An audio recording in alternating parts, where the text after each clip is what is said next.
urukundo namwe mu marangamutima aryoshye kumva. Urukundo rugushyira hayi, rukuzamura mu bicu, rutuma uguruka nta mababa, ariko nanone rushobora kuguhanura hasi mu isegonda rimwe. Aha ni cya gihe ukunze wrong person.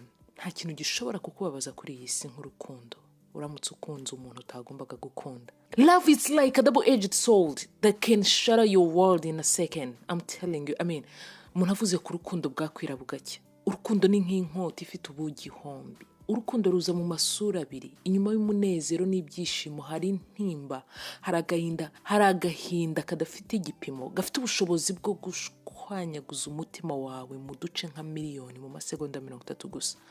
Iyo umuntu ukunda watagukunda utitonze wahinduka imbata ye. Kuba atagukunda icyo gusa gituma umwirukaho, gituma ugerageza gufata umutima we. Ultimately, that leaves you more empty and more broken. Iki gusa gituma usigarana umutima ubabaye wuzuye ibikomere gusa nta kindi.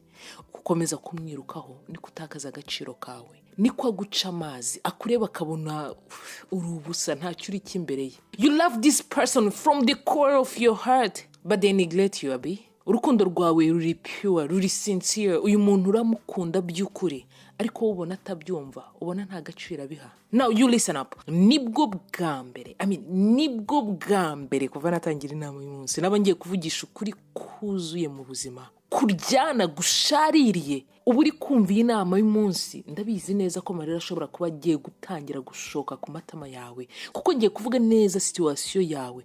Ndabizi biragoye, ariko ndakwinginze ntega amatwi, kuko ngiye kukugira inama iruta izindi zose waba waragiriwe mu rukundo. Ngiye kuguha ikinini gishaririye, kirura, bigoye kumira. Ngiye gukubita hababaza, ariko nkubwije ukuri ko nubasha gushinyiriza ukamira uyu muti, utazongera kurwara iyi ndwara ukundi. Ndavuga kwisanga mu rukundo n'umuntu udafite ikindi agushaka uretse gukina n'amarangamutima yawe gusa.